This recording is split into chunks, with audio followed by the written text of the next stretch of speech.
When I came out, I had a difficult time coming out. I went to conversion therapy, and I put myself into conversion therapy. It was my choice. And I was trying to figure out how not to go to hell. And I remember one day being broke and sitting inside like a gay bar on a Sunday that kind of showed back to back episodes of Golden Girls and Designing Women. So it was a great place to just sit, you know? And them kind of being like, maybe the bartenders were like, he's got to go. That guy's not even drinking or eating or anything. I don't know how she knew, but I could almost cry about it. But like, she came up to me and she was like, let me buy you a burger, you know? And she did.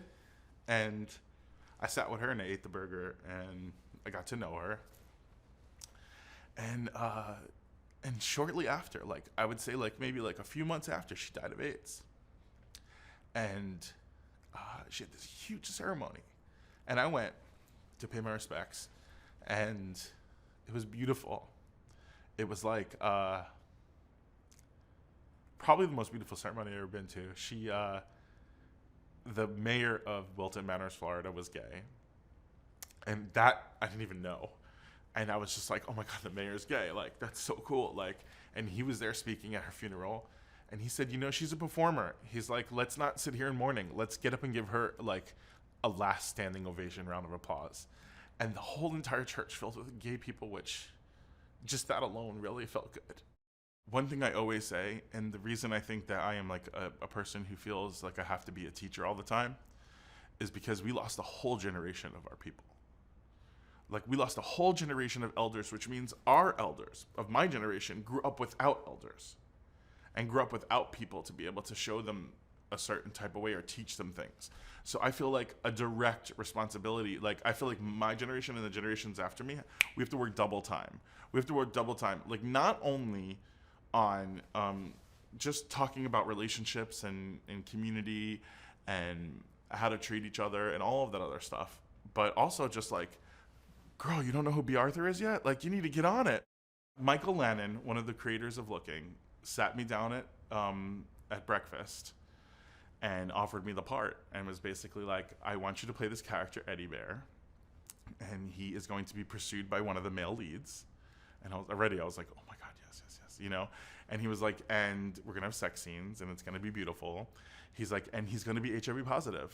He's like, but he is never gonna get sick.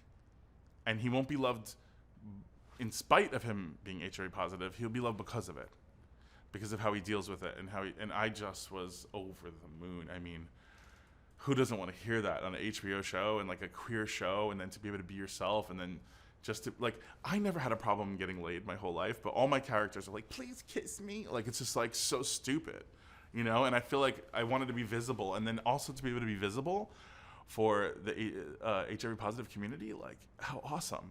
I had no idea that we weren't still at that little lunch bag of pills, you know? And Eddie explained on the show, I just take he was taking 3 pills. He's like, is that your medicine? He's like, no, this is my vitamin C. He's like, this is, you know, for my head, you know. He's like, and I take 1 pill. And it was like, oh, this is where we are.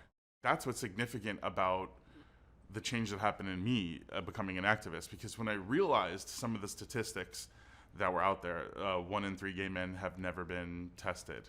That 2/3 of our general practitioners didn't even know what PrEP was. That 50% of all African American gay men were going to contract HIV in my lifetime. It was staggering. It was too much. I thought I was an educated gay man who knew things and was protecting myself properly, but I wasn't aware of the advances that we had made in prevention and treatment, because the stories weren't being told in those places where it's easiest for us to learn, when it's just through osmosis, through these characters and stories that we love. The beauty about television and about film and about acting is when you have an issue, when you have anything from HIV to fibromyalgia, is somebody who you don't know anyone that has that. If a character has an issue, then all of a sudden you know someone.